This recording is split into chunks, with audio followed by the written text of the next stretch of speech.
In an era long past, there existed a rigid belief that a woman's worth hinged solely on her ability to bear children within the initial years of marriage. This archaic notion, however, stands in stark contrast to the progressive values of modern society. Regrettably, remnants of this outdated mindset still linger, perpetuating the harmful stereotype that a woman's purpose rests solely in her ability to conceive and give birth. Allow me to introduce myself. I am Ashley, a 25-year-old homemaker. Despite my tender age, I find myself unable to conceive. My journey has been marred by physical frailty since childhood, rendering me frequently absent from school due to illness. The consequence of my fragile constitution left me withdrawn, with pallid skin and a slight frame, a stark contrast to the vibrant health of my elder sister, Emily, who garnered all the affection and attention from our parents. Emily, a year my senior, embodied the epitome of vitality with her cherubic cheeks and enchanting gaze. Meanwhile, I languished in the shadow of my siblings' robustness, deemed by my parents as a defective entity, a burden they wished would soon be lifted. Their affections lavished solely upon Emily, I was relegated to the sidelines, a mere afterthought in their eyes. In times past, there persisted a belief: a woman who could conceive after 3 years of marriage was deemed worthless. Such notions now appear woefully outdated in the context of modern society. It's a regressive mindset, one that sadly endures where some still harbor the assumption that all women should and will bear children, stigmatizing those unable to do so as worthless. My name is Ashley. I'm a 25-year-old housewife, incapable of conceiving. My journey has been fraught with frailty since childhood, rendering me frequently sickly and weak. With little physical vigor, school often eluded me, leaving me isolated and shy with pallid skin and a slender frame. My parents regarded me as defective and despised my existence, showering affection solely upon my older sister Emily, who, unlike me, enjoyed robust health with rosy cheeks and luminous eyes. I too possessed large eyes, though my frailty cast them in a sickly light. Amidst our affluent upbringing, my parents doted solely on Emily, indulging her every whim while I languished in neglect. Left behind on family excursions due to my frail health, I remained an outsider, deprived of familial mementos. It was a torment, being deemed defective by those who should have offered solace. With no friends to confide in, loneliness became my constant companion. Upon reaching adulthood, my parents swiftly arranged my marriage to Kevin, who received a sizable sum in exchange for caring for a weak, infertile spouse like me. Kevin, ensnared in financial woes, wed me for financial gain. As a full-time housewife, I'd often pondered his true intentions, for he returned home late and inebriated, showing no semblance of affection. You should count yourself fortunate, they'd remind me, echoing my parents' sentiments of worthlessness due to infertility. Yet, despite years of marriage, the prospect of pregnancy remained elusive, a poignant reminder of my perceived inadequacy. Despite the cold treatment from my husband Kevin, there was a beacon of warmth in my married life. It came in the form of my father-in-law, brother-in-law, and his wife, who showed me kindness. My father-in-law, having known me since my marriage at the tender age of 20, embraced me as his own daughter. Meanwhile, my brother-in-law Mike and his wife Maria extended genuine concern towards me, with Maria's care shining particularly bright.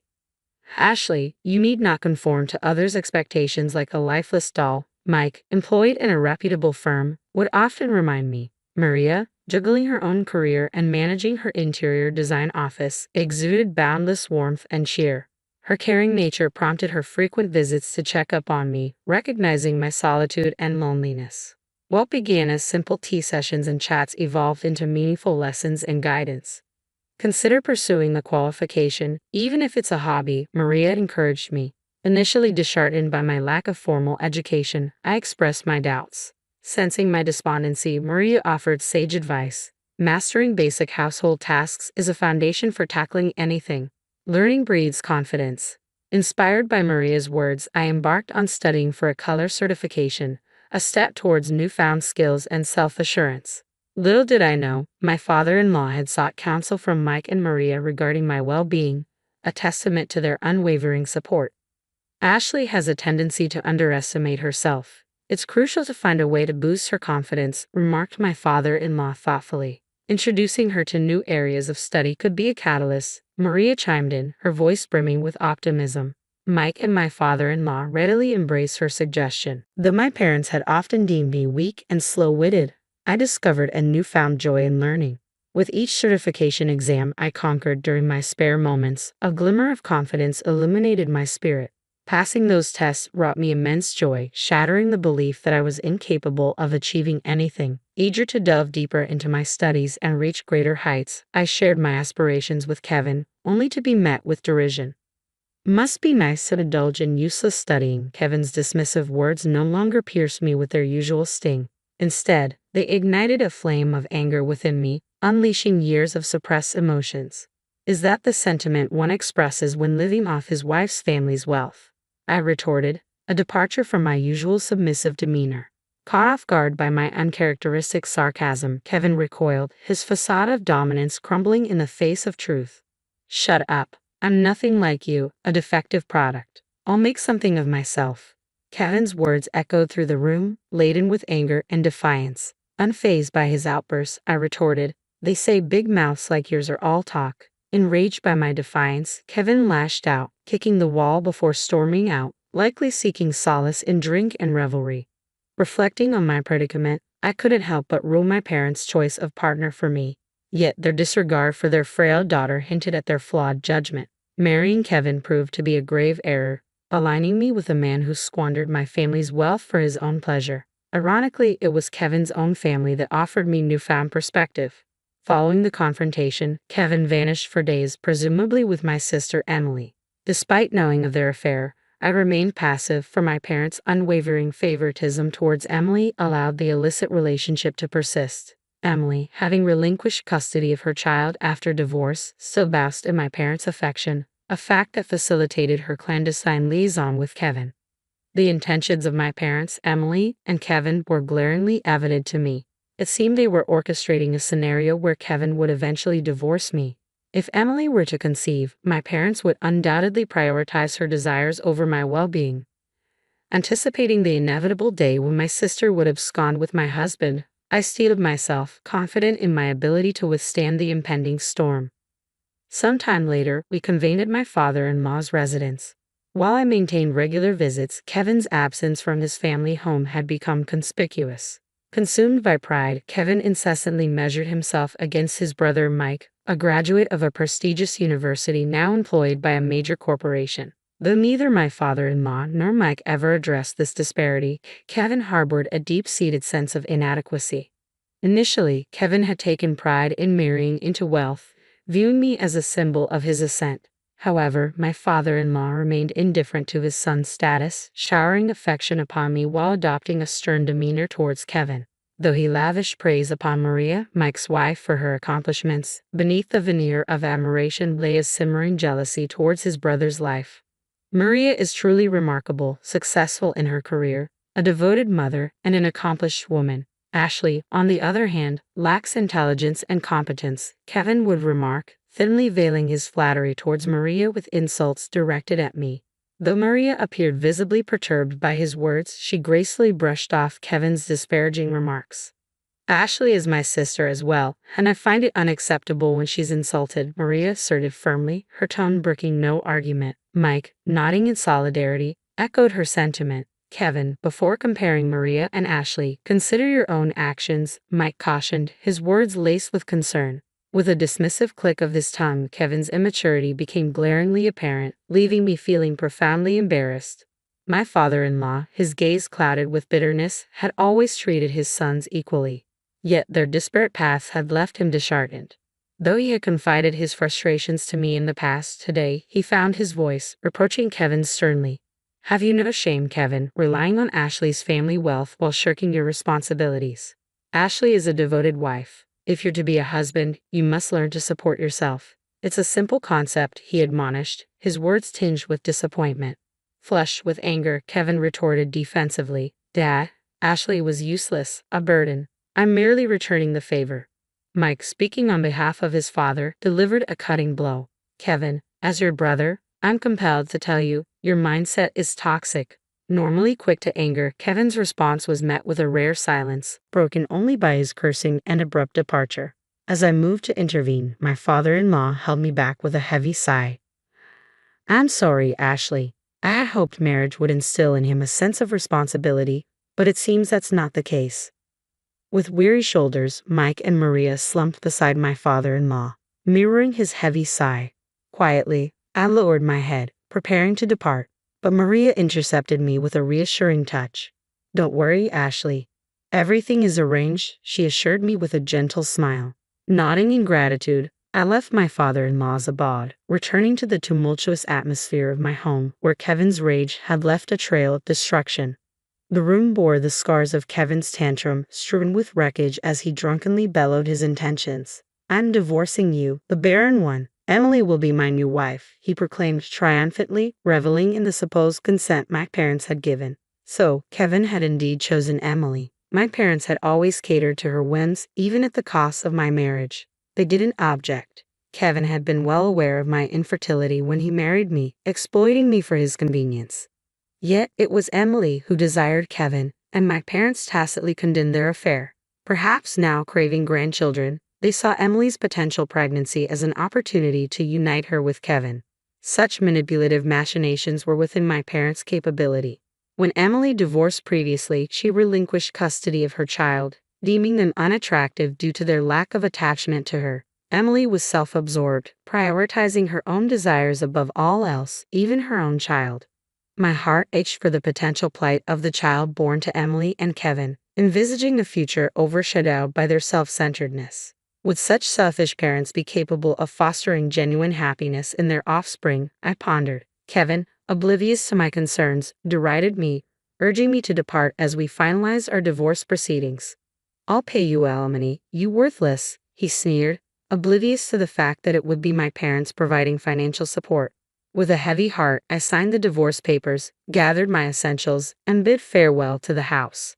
Choosing to forego seeking solace at my parents' abode, I sought refuge in the comforting embrace of Mike and Maria. I had confided in them about my suspicions regarding Kevin and Emily's affair, a notion Mike reluctantly entertained. Sensing the urgency of the situation, Maria had already begun preparations for my arrival. As I stepped into their home, their shy son peeked out briefly before retreating into hiding.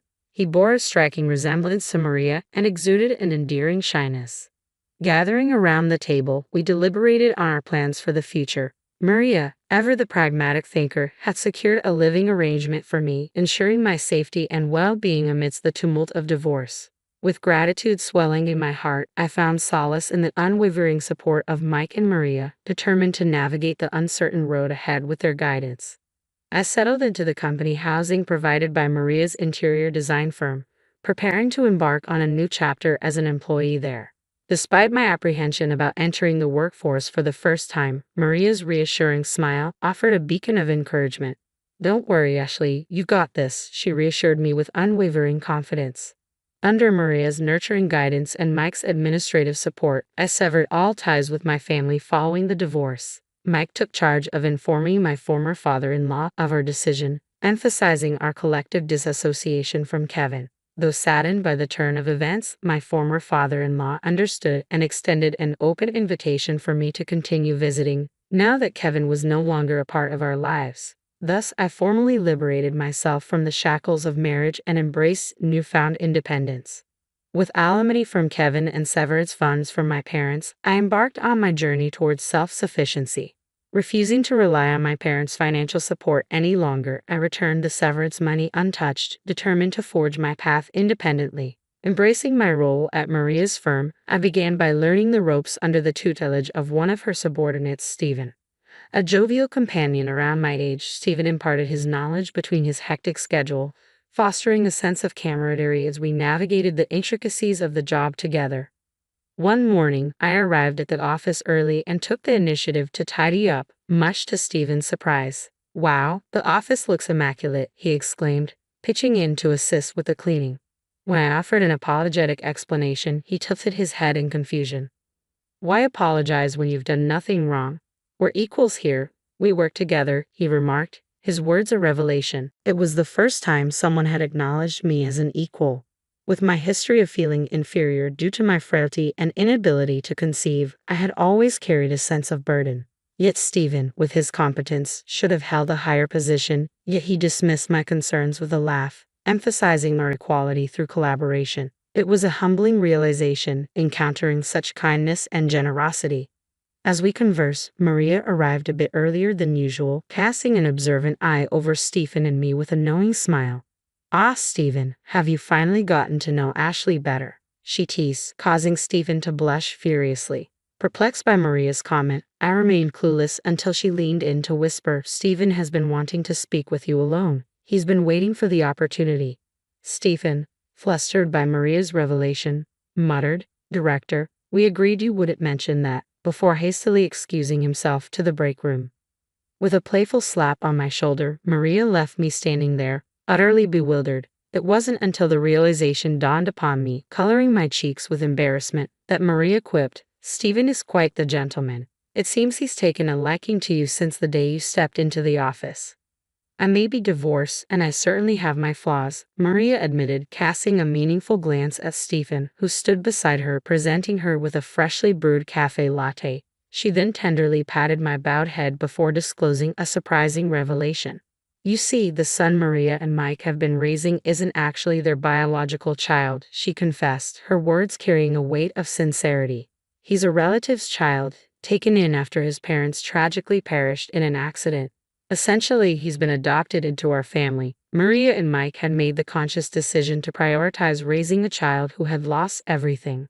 As Maria spoke, her gaze shifting between Stephen and me, her voice resonated with warmth and compassion. "When our son first called us Dad and Mom, I couldn't help but shed tears," she revealed, her emotions palpable. "Parenting isn't solely defined by biological ties. Even with blood relations, there are instances where parents and children remain distant. But our son chose us as his parents, not by obligation but by genuine affection. To me, that's far more precious than any bond forged solely through blood." With a gentle sip of the cafe latte prepared by Stephen, I found solace in its warm and soothing aroma, the tension in my heart easing with each comforting sip. Fast forward about 3 years from that moment, and my life had taken a significant turn. I found love again and tied the knot with Stephen just a year after we embarked on our journey together. Yet, when I once again found myself apologizing for my inability to conceive, Stephen's reaction caught me off guard.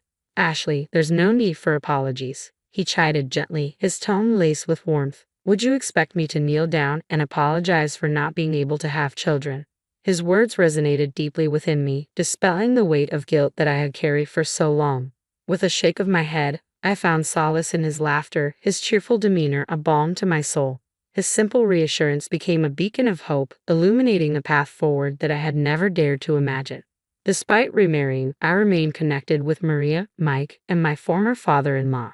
Their unwavering support and genuine happiness for my newfound happiness warmed my heart. Today, we found ourselves on a short trip, exploring a tourist spot that Maria had once described as delightful during her own family visits. As I sat in a chair, patiently awaiting Stephen's return from the restroom, I savored a moment of tranquility at a nearby tea shop, grateful for the love and companionship that now graced my life. Suddenly, a familiar voice pierced through the tranquil ambience. "Ashley," it called out, shattering the peaceful moment. Turning around, I found myself face to face with Kevin, my ex-husband, accompanied by my sister Emily. Emily, adorned in heavy makeup, still possessed her trademark beauty, though it seemed somewhat exaggerated. "You're still moping around, traveling alone after the divorce," she remarked, unaware of my recent remarriage. Ignoring their presence, I eagerly awaited my husband's return from the restroom. Upon his arrival, my husband, perplexed by the unexpected company, apologized for the crowded restroom. His puzzled expression spoke volumes, silently questioning the identity of our uninvited guests. Desperate to depart from the uncomfortable encounter, I urged my husband to leave, hoping to avoid further confrontation. Yet Emily's derisive tone cut through the air as she mocked me for finding another partner despite my perceived shortcomings. Attempting to maintain composure, my husband intervened, asserting his role as my spouse. "I am Ashley's husband," he declared firmly, his gaze unwavering. "And her name is now Ashley Stevens. Furthermore, we are expecting a child." With a gentle pat on my belly, he unveiled our joyous news, leaving Kevin visibly pale. Emily, however, responded with a sneer, casting doubt on the well-being of our unborn child. In a steely tone, my husband responded, "Ashley is currently expecting her second child. Our eldest daughter is a healthy 2-year-old currently in the care of my parents." Kevin's complexion drained at the revelation. mirroring my own astonishment. The news of my second pregnancy had initially caught me off guard. I vividly recall my disbelief when the doctor at the maternity clinic confirmed my ability to conceive, contrary to the beliefs instilled in me by my parents. My parents had always led me to believe that I was unable to bear children, a notion I had unquestioningly accepted. Yet it turned out that my body was perfectly capable of conception. When I shared the news with my husband, he was elated. However, it left me wondering why I had never conceived during my marriage to Kevin. Seeking answers, I confided in Maria, who, after a moment of contemplation, voiced a troubling hypothesis.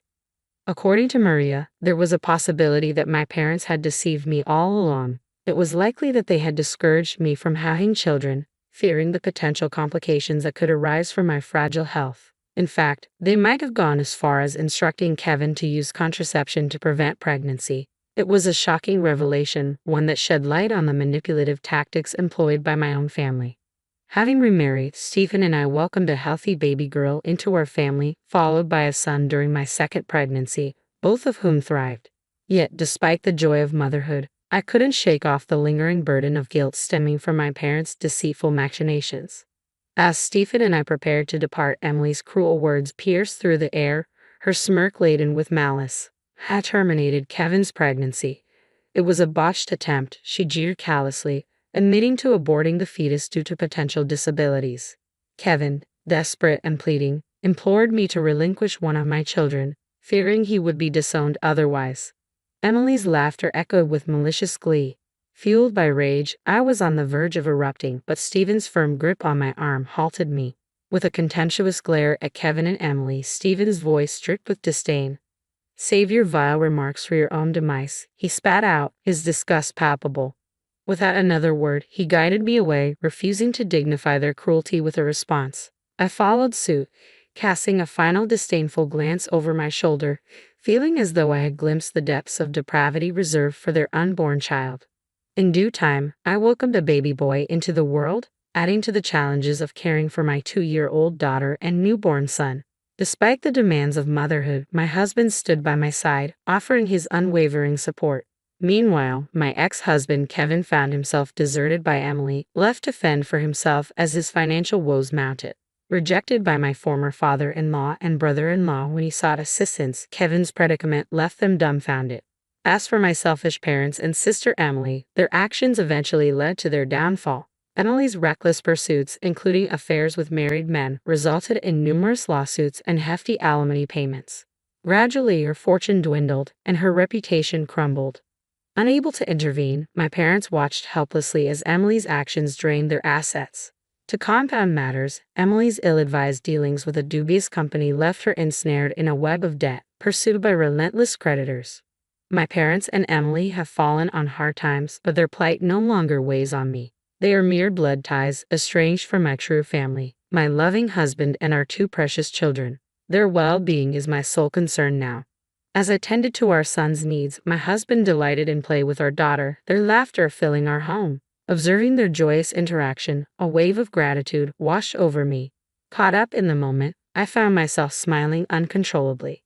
My husband, noticing my expression, inquired, "What's on your mind, Ashley?" "I'm just overwhelmed with happiness to be with you, Stephen," I confessed. With a playful grin, he teased, "Well, you're Mrs. Stephen too." His light-hearted remark elicited laughter from all of us, filling our hearts with warmth and contentment.